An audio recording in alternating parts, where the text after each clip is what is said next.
বন্ধুরা, তোমাদের সবাইকে মকর রাশির গুরুত্বপূর্ণ অনুষ্ঠানে স্বাগতম। সাবধান, তোমাদের বাড়ির দরজায় মৃত্যু দাঁড়িয়ে আছে। এই নামের আত্মীয় তোমার সাথে সাথে তোমার পুরো বাড়িকেই কবরস্থান বানাতে চায়। এই আত্মীয় তোমার সুখ দেখতে পারে না। আজকের আগে তোমার জীবনে যতই কষ্ট এসেছে, যতই সমস্যা তুমি সহ্য করেছো, দারিদ্র হোক, অসুস্থতার যন্ত্রণা হোক, বাড়িতে ঝগড়া হোক, মানসিক কষ্ট হোক, সবের পেছনে এই আত্মীয়র হাত আছে। কারণ সে তোমার এবং তোমার পুরো বাড়ির ওপর নানা নতুন এবং ভয়ঙ্কর তন্ত্রমন্ত্র চালিয়েছে। বন্ধু, তোমার জীবনের ওপর অনেকই ভয়ঙ্কর হচ্ছে। আজ এই ভিডিওতে আমি ওই আত্মীয়র প্রতিটি কালো কাজের উন্মোচন করব। আজ তার নামও বলবো, সাথে কেমন তন্ত্রমন্ত্র করাচ্ছে, কিভাবে এই তন্ত্রমন্ত্র থেকে বাঁচবে, সব তথ্য আমি তোমাকে ভালো করে বিস্তারিত দেব। কারণ বন্ধু, তুমি যা ভাবো তার ঠিক উল্টোটাই ঘটে। তুমি ভেবেছিলে এই মাসে টাকা বাঁচাবো আর ভালো টাকা আয় করব, কিন্তু টাকা তো বাঁচে না, আয়ও বেশি হয় না। তুমি ভেবেছিলে এই মাসে সবসময় খুশি থাকার চেষ্টা করব, কিন্তু তোমার জীবনে তো আরো বড় দুঃখ এসেছে। তুমি বন্ধুদের সাথে একটা সমস্যার থেকে বেরোচ্ছ আর পরেরটা আরো বড় একটা ভয়ানক বিপদ সামনে এসে দাঁড়িয়েছে। এতটা কেন হচ্ছে তুমি নিজেও ভ্যাপ করে পাগল হয়ে গেছো। ঈশ্বরের কাছে যাওয়ার জন্য আমি কি করেছি, কোন জন্মে পাপ করেছি যে আমাকে এত বড় শাস্তি দিচ্ছ? কিন্তু বন্ধু, তুমি কোনো পাপ করনি, তোমার কর্মও খারাপ নয়। তুমি তো সবাইকে ভালোভাবেই ভাবো, তুমি সবাইকে সঙ্গে নিয়ে এগিয়ে যাও, কখনো কারো সম্পর্কে দুটো শব্দও ভুল বলো না, আর না শুনছি তো। তবুও তুমি এত ভালো মানুষ, লোকদের কল্যাণ করো, দান পুণ্য করো, লোকদের সাহায্য করো। নিজের বাড়ি পরিবার যতই ভেঙে পড়ুক না কেন, তুমি অন্যদের বাড়ি পরিবারের সুখ ভরে দাও। নিজে যদি ক্ষুধার্ত থেকো, তবুও কাউকে ক্ষুধার্ত থাকতে দাও না। নিজে কাঁদো, নিজে কষ্ট সহ্য করো, কিন্তু কাউকে কষ্ট দাও না। তুমি সত্যিই অনেক ভালো মানুষ। তবুও আশেপাশের মানুষজন, এই আত্মীয় স্বজন তোমাকে সুখী হতে দিতে চায় না। তোমার জীবনে যখন কিছু ভালো হওয়ার কথা থাকে, যখন সেই আত্মীয়রা ভালো হবার আগেই আপনার ওপর তন্ত্রমন্ত্র চালিয়ে দেয় আর ভালো হওয়া থেকে বাধা দেয়। কিন্তু আজ চিন্তার কোনো কথা নেই। আজকের ভিডিওতে আমি শুধু সমস্যা বলবো না, আজকের ভিডিওতে আমি আলোচনা করব কিভাবে আপনি সেই সমস্যার থেকে চিরতরে মুক্তি পেতে পারেন। একটা বিশেষ উপায়ও দেব। তাই একটা ছোট্ট অনুরোধ থাকবে, ভিডিওটি শুরু থেকে শেষ পর্যন্ত দেখুন, কারণ এই 20 থেকে 22 মিনিটের ভিডিও আপনার জীবনের সবচেয়ে গুরুত্বপূর্ণ ভিডিও হয়ে উঠতে পারে। আমি জানি বন্ধু, আপনার বাড়ি পরিবারে প্রতিদিনই ঝগড়াঝাটি লাগছে, স্বামী স্ত্রীর মধ্যে সম্পর্ক ভালো না। যদি কিছুদিন ভালোই থাকে, পরের মুহূর্তেই আবার সমস্যা শুরু হয়ে যায়। বাড়িতে রোগ ব্যাধি লেগেই থাকে, কেউ না কেউ অসুস্থ থাকে, বারবার হাসপাতালে যেতে হয়, মাথায় প্রচুর চাপ থাকে, টেনশন থাকে, মানুষ ঝগড়া করতে শুরু করে। এই সব সমস্যার বাইরে তুমি কখন বেরোবে? তো বন্ধু, আমি বলতে চাই, আজকের এই ভিডিও তোমার জীবনে সব দুঃখ দূর করবে, তুমি সব কষ্ট থেকে মুক্তি পাবে। তবে আমি শুধু এটুকুই বলতে চাই, আমার কথাগুলো তোমার জন্য একটু চুম্বাবে, আমার কথা তোমাকে একটু ভিতরে ভিতরে ভাবতে বাধ্য করবে। কারণ সত্য সবসময় কড়াভাবে লাগে, আর সত্য যখন সামনে এসে পড়ে তখন সেটা মানুষের মাথা নাড়িয়ে দেয়। কিন্তু একটু প্রস্তুত থেকো, কারণ আজ আমি তোমাকে সত্য বলবো, তোমার নিজের কাছের কড়াভাবে সত্যগুলো বলবো। আর সাথে আগামী 7 দিনের মধ্যে শনি গ্রহ মঙ্গল গ্রহের সঙ্গে মিলছে, আর এই দুই গ্রহ যখন একসাথে আসে, তখন ভালো ভালো লোকদের কাছ থেকে তাদের নানি বা দাদি মনে হয় কিছু পাওয়া যায়। অনেক ভালো পরিবর্তন, অনেক আনন্দ, বড় আনন্দ আসবে, কিন্তু কিছু কষ্টও থাকবে। তাদের থেকে আসতে পারে বাঁচাও। তো বন্ধু, বিস্তারিত জেনে নেওয়া যাক, কিন্তু তার আগে আমি তোমাদের শুধু এটুকুই বলবো, এগিয়ে যাও। তার আগে আজকের ভিডিওটা লাইক করে দাও। অনেক পরিশ্রম করে ভিডিওটা বানানো হয়েছে।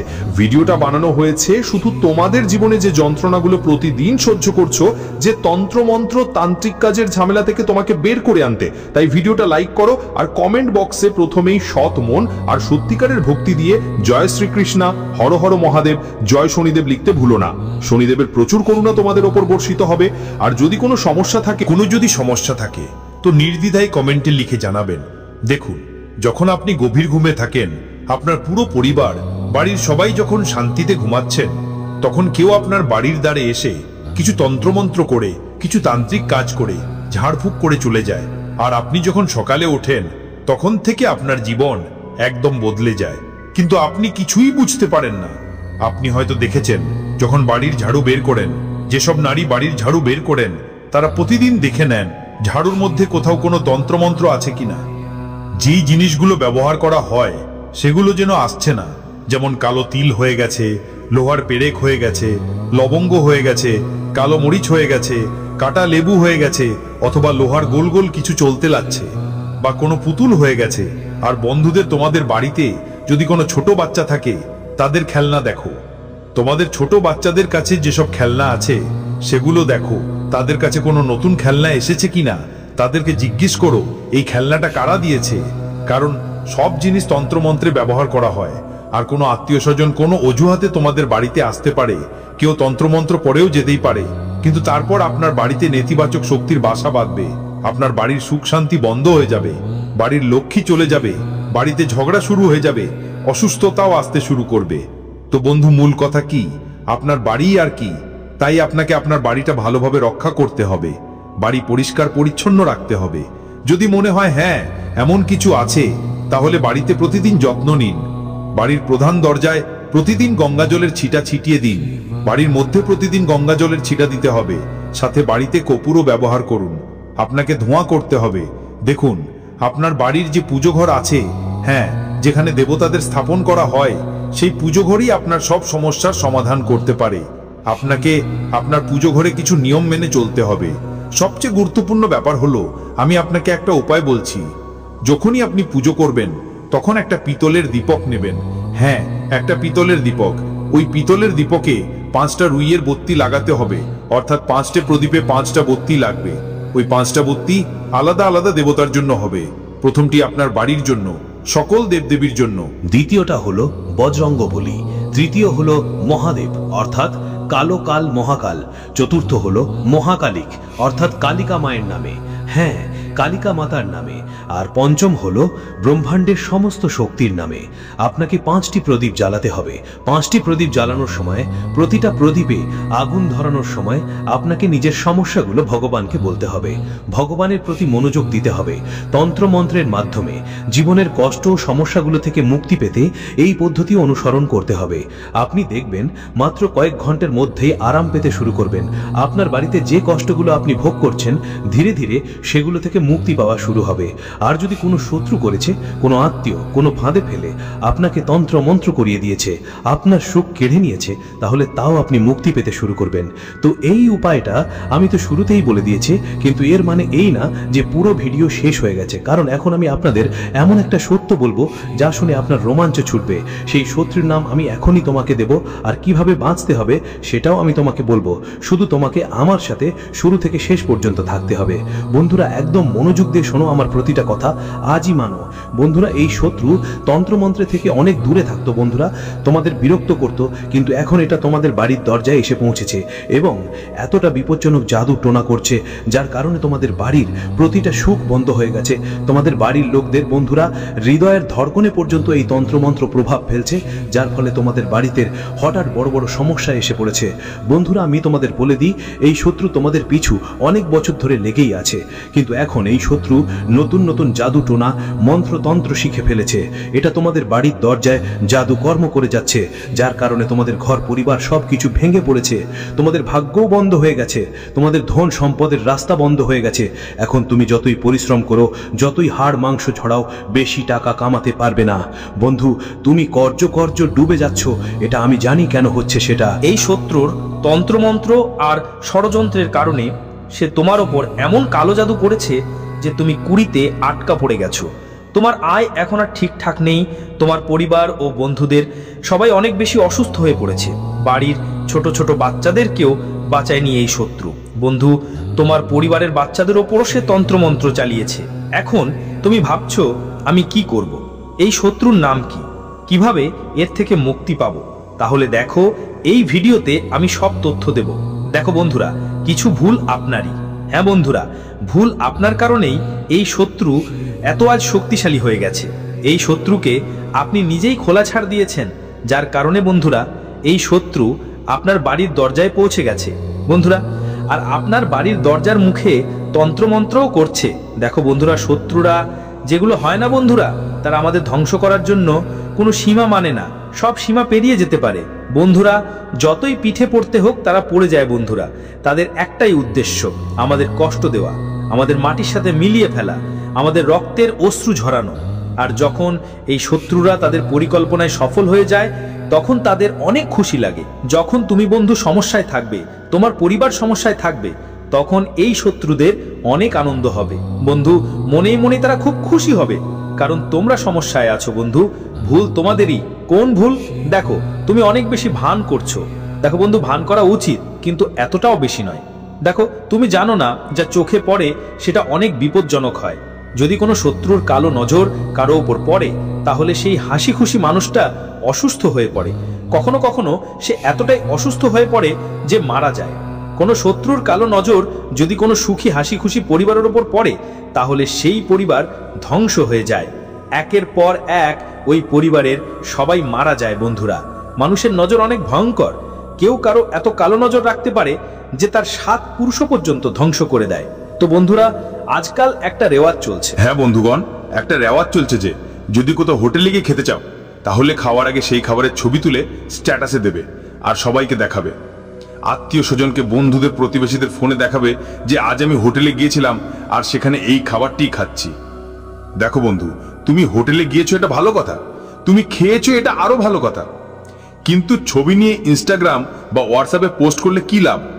যদি কোনো খারাপ নজর বলা তোমার স্ট্যাটাস দেখে আর সেই খাবারের ছবি দেখে, আপনার ছবি দেখে মনে হচ্ছে যে কালো নজরটা ওই খাবারও লেগে যাবে, আপনার উপরও লেগে যাবে। বন্ধুরা, নজর এতই খারাপ যে আপনি যে খাবার খেয়েছেন সেটাও বাঁচবে না, সেটা বিষের মতো কাজ করবে। যখন আপনি বাড়ি ফিরে যাবেন তখন আপনি অসুস্থ হয়ে পড়বেন, আর নজর এতই খারাপ হবে যে এরপর আপনি আর কখনো হোটেলে যাওয়ার মতন অবস্থায় থাকবেন না। আপনাকে অসুস্থতা হতে পারে বন্ধুরা। তাই কখনো কারোর সামনে নিজের সুখের ছবি দেখাবেন না বন্ধুরা। এই ব্যাপারটা সবসময় খেয়াল রাখবেন। অনেকের অভ্যাস থাকে যে তারা তাদের ছোট ছোট বাচ্চাদের ভিডিও বানায় আর ছবি তুলে হোয়াটসঅ্যাপে পাঠায়, ইনস্টাগ্রামে আপলোড করে, কিন্তু এটা একদম ভুল কাজ। দেখো, বড় বড় বুড়োরা তো বলে ছোট বাচ্চাদের খুব দ্রুত নজর লাগে, তাহলে আজকালও তো বন্ধুদের ছোট ছোট বাচ্চাদের ছবি, video, photo Instagram, WhatsApp, social media সব জায়গায় মা বাবারা লাগাতার আপলোড করে যাচ্ছে, আর এতে করে তাদের বাচ্চাদের উপর খুবই খারাপ প্রভাব পড়ে। আজ হয়তো তোমার বাচ্চা সুস্থ আছে, কিন্তু আগামী কয়েক বছরে ওই বাচ্চার আচরণ অনেকটাই খারাপ হয়ে যেতে পারে। কারো কালো নজর যদি তোমার বাচ্চার ভিডিওতে বা তোমার বাচ্চার উপর পড়ে, যদি ছবিতে ধরে ফেলা যায়, তাহলে সেই শিশুর ভবিষ্যৎ ঝুঁকিতে পড়তে পারে, তার আচরণ ভবিষ্যতে খারাপ হতে পারে, সে শয়তান হয়ে যেতে পারে। বন্ধুরা, এমন এমন কাজ করবে যা তোমরা পুরোপুরি করতে পারবে না। তোমরা হয়তো কিছু শিশু দেখেছো যারা খুব জিদ করেন অনেক বেশি। বন্ধুরা, তারা শয়তান। যাদের যদি কোনো জিনিস দরকার হয় সেটা না পেলে তারা নিজেদের ক্ষতি পর্যন্ত করে ফেলে। এটা হয় কারণ তাদের উপর কোনো ভুল নারী বা ভুল পুরুষের নজর পড়ে থাকে। তাই এমন করো না। আর যারা তোমাদের শত্রু, বন্ধুরা, এই তোমার লুকানো শত্রুটা ঠিক এই সুযোগটাই নিচ্ছে। তুমি তো খোলাখুলি তোমার ছবি এখানে সেখানে পোস্ট করো, আর ওরা বন্ধু, এই শত্রুরা তোমার ছবির উপর, তোমার বাচ্চাদের ছবির উপর, তোমার ছবির উপর তন্ত্র মন্ত্র করিয়ে দেয়, যার ফলে তোমার খুশিও বন্ধ হয়ে যায়। তাই তোমার খুশিগুলো বন্ধু লুকিয়ে রেখো। তুমি কি ভাবো আমি কোথাও ঘুরতে যাচ্ছি তাই সেটার আগে থেকেই সবাইকে জানিয়ে দেব? এতে কি হবে? ভালো লাগবে না? লাগবে তো বন্ধু। মানুষ চায় না তুমি তোমার জীবনে আনন্দে থাকুন। দেখুন, কেউ চায় না অন্যের খুশি দেখতে। ধরুন আপনি কারো ছবি দেখলেন, সে খুব ভালো লাগছে, কোথাও ঘুরে বেড়াচ্ছে, তাহলে আপনার মাথায় কি আসবে বলুন তো? একটু ভাবুন তো নিজেই। আপনার পাশের বাড়ির মানুষটা কোথাও ঘুরতে গেছে আর আপনি তার ঘোরার ছবি দেখলেন, তখন আপনার মাথায় কি আসবে? হ্যাঁ, দেখো তো কত ভালো করে ঘুরছে, কত সুন্দর সুন্দর জায়গায় যাচ্ছে, কত সুস্বাদু খাবার খাচ্ছে। আপনার চোখও সেই খুশি ঝলমল করবে। কিন্তু মাঝে মাঝে আমাদের চোখ বা কারো চোখ খারাপও হতে পারে, যার ফলে বন্ধুরা ওই ব্যক্তির উপর তার খারাপ প্রভাব পড়ে। তাই খেয়াল রাখবেন যে কখনো হাসতে খেলতে তোলা ছবি ইনস্টাগ্রাম ইত্যাদিতে আপলোড করবেন না, মানুষদের দেখাবেন না বন্ধুরা। এখন পরের জিনিসটা খুব ভালো করে শুনবেন। এই শত্রুটি ও তোমার উপর অনেক তন্ত্রমন্ত্র করেছে বন্ধুরা। এই শত্রুটি আমি আগেও ভিডিওতে বলেছি যে আর কেউ নয়, এই শত্রুটি তোমার নিজেরই। এই শত্রুটি তোমার সবচেয়ে প্রিয়। হ্যাঁ বন্ধুরা, এই শত্রুটি কোনো অজুহাতে তোমার বাড়িতে আসে, তোমার বাড়িতে কিন্তু তন্ত্র মন্ত্র টোনা টোটকা করে চলে যায়, আর আপনাকে কোনো খবরও থাকে না। কারণ আপনি যাদের উপর বিশ্বাস করেন সেটা আপনি চোখ বন্ধ করে করেন। আপনি যদি কারো উপর বিশ্বাস করেন, কেউর সঙ্গে সম্পর্ক রাখেন, সেটা আপনি চোখ বন্ধ করে করেন। ধরুন আমি আপনার কোনো আত্মীয়ের ফাঁস করে দিই, ধরুন আমি আপনার কোনো আত্মীয়ের খুঁটিনাটি উন্মোচন করে দিই আপনার সামনে, তখন আপনি বলবেন না, এটা কখনো হতেই পারে না, সে আমার খুব ভালো আত্মীয়, তার উপর আমার পুরো বিশ্বাস। আর বন্ধুরা, আপনি আমার উপর বিশ্বাসও করবেন না। কেন করবেন না? কারণ তোমরা বন্ধুরা চোখ বন্ধ করে লোকেদের উপর বিশ্বাস করে ফেলো। তারা তোমার সাথে যত খারাপ করুক, যত ভুল করুক, তুমি সেটা দেখতে চাও না। বন্ধুদের তোমাদের এই অভ্যাসটা বদলাতে হবে। দেখো, আমরা যা দেখি সবসময় তাই হয় না। যারা আমাদের বন্ধু হওয়ার ভান করে তারা সবসময় বন্ধু হয় না। ধরো কেউ তোমার সবচেয়ে ভালো বন্ধু, সে তোমাকে সবসময় ভালো কথা বলবে, তোমার মঙ্গল চিন্তা করবে, তুমি ভাবো এটা আমার সবচেয়ে সত্যিকারের বন্ধু, কিন্তু দরকার নেই যে সে সত্যিই তাই। সত্যি বন্ধু হও এমন কিছু ব্যাপারে বন্ধুদের মধ্যে মন থেকে শত্রুতা তৈরি হয়ে যায় যা তুমি কল্পনাও করতে পারো না, কারণ তুমি তো সরল। কিন্তু সবাই তোমার মতো নয়, এই দুনিয়া খুবই খারাপ, তাই কারো উপর চোখ বন্ধ করে বিশ্বাস করো না। বন্ধু হোক, ভাই হোক, বোন হোক, প্রতিবেশী হোক বা রক্তের সম্পর্ক হোক, কেউই পুরোপুরি বিশ্বাস করার যোগ্য নয়, কারণ এই যুগটা কলুষিত। এখানে তো বন্ধুদের মধ্যেও একে অপরের বিরুদ্ধে লড়াই চলছে, ঝগড়া তো হয়ে যায় বন্ধুরা। তাহলে কি বলবে তোমরা? দেখো বন্ধু, জরুরি না যে যেটা দেখছো সেটাই সত্যি হবে, তাই সবাইর ওপর বিশ্বাস করা বন্ধ করে দাও। আর যদি কোনো আত্মীয় তোমার বাড়িতে বারবার আসে, বন্ধু, যদি কোনো আত্মীয় সপ্তাহে বা মাসে 1-2 বার আসে, তাহলে ওই আত্মীয়র ওপর নজর রাখা শুরু করো।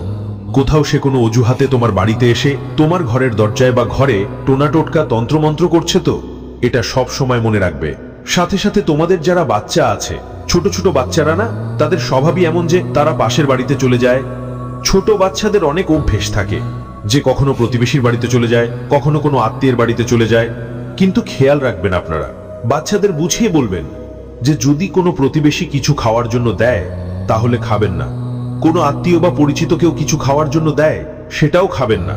কারণ বন্ধুদের যারা শত্রু হয় তারা সবচেয়ে দ্রুত আপনার বাচ্চাদের টার্গেট করে, আপনার কোনো ধারণাও হয় না, আর আপনার বাচ্চা প্রতিবেশীর বাড়িতে গিয়ে কিছু খেয়ে ফেলতে পারে।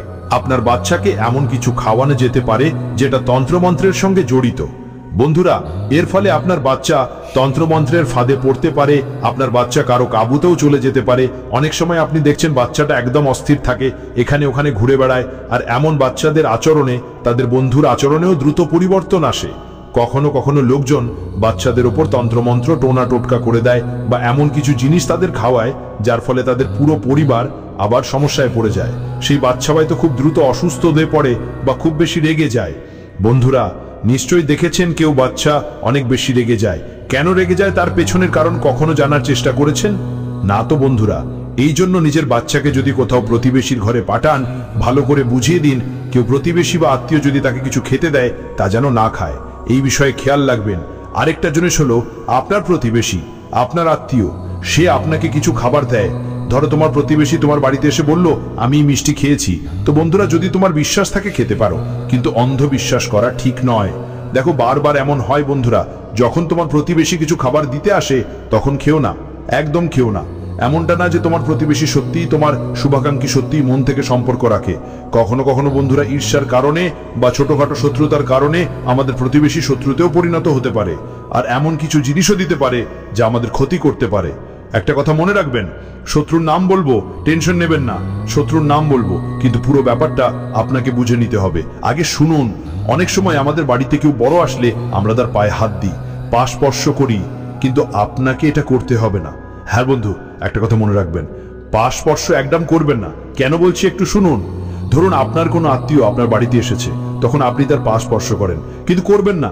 কারোর তো জানা নেই আপনার আত্মীয় হয়তো এমন কিছু ভুল জায়গা থেকে এসেছে, ওর পা অনেক ভুল জায়গায় পড়েছে, কোনো রাস্তার কোনো ভুল জায়গায় ওর পা পড়েছে, আর ও পায়ে আপনি হাত লাগিয়ে মাথায় ঠেকিয়ে দেন। এটা খুব বড় ভুল, আপনি ভুল কাজ করছেন। ও যতই ভুল জায়গা থেকে আসুক না কেন, ওর পা আপনি স্পর্শ করে নিজের মাথায় লাগিয়ে নিচ্ছেন। অর্থাৎ ও যত ভুল জায়গায় গেছে, আপনার আত্মীয় স্বজনের সব সেই ভুল আর নেতিবাচক জিনিসগুলো আপনি নিজের হাতে নিয়ে নিজের পায়ে স্পর্শ করছেন। এর ফলে আপনার ভাগ্য খারাপ হয়, আপনার নসিবের লাইনগুলো নষ্ট হয় বন্ধুরা, আর তারপর আপনার খারাপ সময় শুরু হয়ে যাওয়ার কথা। দেখো, পা ছোঁয়া না, আমি এটা বলছি না যে পা ছোঁয়া ভুল। পা কখন ছোঁয়া উচিত সেটা বুঝে নিতে হবে। ধরো তোমার কোনো আত্মীয় আছে যিনি খুব ভালো মানুষ, খুব ভালো, আর ওর কাছ থেকে একটা ভালো আভা পাওয়া যায়, মানে সে একটা গুরুত্বপূর্ণ পদে আছেন, বেশ ভালো বন্ধু, ও ওর ব্যক্তিত্ব দারুণ, সবার সাথে খুব ভালোভাবে কথা বলে, ধর্মধ্যানেও নিয়মিত, তোমার একটা খুব ভালো আত্মীয়, ওর অভিজ্ঞতাও অনেক, বয়সও যথেষ্ট, সবকিছু ভালোভাবেই চলছে, ও পরিবারটাও সুন্দরভাবে সামলায়, ভালো টাকা উপার্জন করেছে জীবনে, ধর্মধ্যানও ভালোভাবে করছে। আপনি তো এমন জ্ঞানী আর ভালো মানুষের পা ছুঁয়ে দেখুন, তাদের ইতিবাচক শক্তি যেন আপনার মধ্যে প্রবেশ করে আর আপনি নিজেও জীবনে কিছু ভালো করতে পারেন। অর্থাৎ যারা ভালো মানুষ, যারা ধনী, যারা গুণী, এমন মানুষের পা ছোবেন। আপনার অনেক বড় আত্মীয় স্বজন থাকবেন যারা আপনাদের থেকে বড়, কিন্তু কেউ নেশায় আসক্ত, কেউ দুর্ভাগ্যজনক, কেউ প্রতিদিন কোনো না কোনো সমস্যায় পড়ে থাকে, তখন তাদের পা ছোবেন না। এমন ভুল মানুষের পা ছুলে আপনিও তাদের মতোই হয়ে যাবেন। বন্ধুগুলো, তাই পায়ে হাত দেব তো কার পায়ে দেব? যেই ভালো মানুষ শুধু তার পায়ে হাত দেব। আর পায়ে হাত দেব তখনই যখন সেই মানুষের পা পরিষ্কার থাকবে, ধোয়া থাকবে। হ্যাঁ বন্ধুরা, এই ব্যাপারে অবশ্যই খেয়াল রাখো, না হলে সেই মানুষের যে খারাপ শক্তি আছে, যা তার পায়ের নিচে লুকিয়ে থাকে, সেটা তোমার জীবনে চলে আসতে পারে। বন্ধুরা, আশা করি আমার কথা তোমরা বুঝতে পেরেছো। এখন সেই শত্রুর কালো সত্য আমি তোমাদের বলছি। এই শত্রুরা বন্ধুরা আমাদের আশেপাশেই ঘুরে বেড়ায়। ওদের কি লাগে? একটা ছোট সুযোগ। আর তুমি যেমনই ওদের একটা ছোট সুযোগ দিলে, ওরা তোমার ভুলটা কাজে লাগিয়ে নেবে। দেখো, একজন মহান গুরু আছেন, তিনি বলেছেন, কেউ তোমাকে কেন ভালোবাসবে? হ্যাঁ বন্ধুরা, এটা একদম ঠিক কথা। একটু ভাবো, কেউ তোমাকে কেন ভালোবাসবে? কেউ তোমার সাথে সম্পর্ক কেন রাখবে বন্ধুরা? বলো তো। দেখো, নিঃস্বার্থভাবে শুধু কিছু মানুষই সম্পর্ক রাখে, যেমন মা বা বাবা। বন্ধুরা, এরা নিঃস্বার্থভাবেই সম্পর্ক রাখে। আর কখনো কখনো ওদের মনেও স্বার্থ আসে, যেমন আমার ছেলে বড় হবে, আমার বুড়ো বয়সে আমার যত্ন নেবে। কখনো কখনো তো ওদের মনের মধ্যেও স্বার্থ তো আসে। কিন্তু অনেক সময় বন্ধুরা নিঃস্বার্থভাবে বন্ধুদের সেবা করে, নিঃস্বার্থভাবেই আমাদের সম্পর্কটা টিকিয়ে রাখে। তারপর একটা স্ত্রী স্বামী সম্পর্ক তো নিঃস্বার্থভাবেই চলে। বন্ধুরা, আসল ভালোবাসা যেটা হয় না, সেটা নিঃস্বার্থভাবেই নিভানো হয়। একটা সত্যিকারের ভাই বোনের সম্পর্ক তো নিঃস্বার্থভাবেই চলে, তাই না? কিন্তু আজকাল তো ভাই ভাইও স্বার্থের উপর রিলেশনশিপ টিকিয়ে রাখে বন্ধুরা। তাই বন্ধু, একটা জিনিস মাথায় রাখো, তুমি ও তোমার সম্পর্কগুলো মেনে চলো। তবে একটা কথা মাথায় রাখো, কখনো নিজের স্বার্থকে মাঝখানে ঢুকতে দিও না। যেখানে স্বার্থ ঢুকে পড়ে, ওখানে দেবতার দয়াও থেমে যায়। বন্ধুদের, তাই স্বার্থের ওপর ভিত্তি করে কাউকে সম্পর্ক কাঁপাওয়া। আর একটা ছোট্ট উপায় বলছি, তোমার ঘরের দরজার কাঠের ফ্রেমে এটা করো। তারপর কেউ তোমার ফ্রেমে কোনো টোটকা বা খারাপ প্রভাব আনতে চাইলেও তার কোনো প্রভাব পড়বে না। সঙ্গে সঙ্গে যাও আর একটা নারকেল কিনে আনো, সেটা লাল কাপড়ে বেঁধে হনুমানজির মন্দিরে নিয়ে গিয়ে হনুমানের পায়ের কাছে রাখো। কিছুক্ষণ পর তুলে নাও। হনুমানজির একটা মন্ত্র আছে, ঔম হম হনুমতে নমঃ। এই মন্ত্রটি জপ করে নিজের ঘরের দরজায় বাঁধা দাও। কোনো তন্ত্র মন্ত্র তোমার একদম ক্ষতি করতে পারবে না।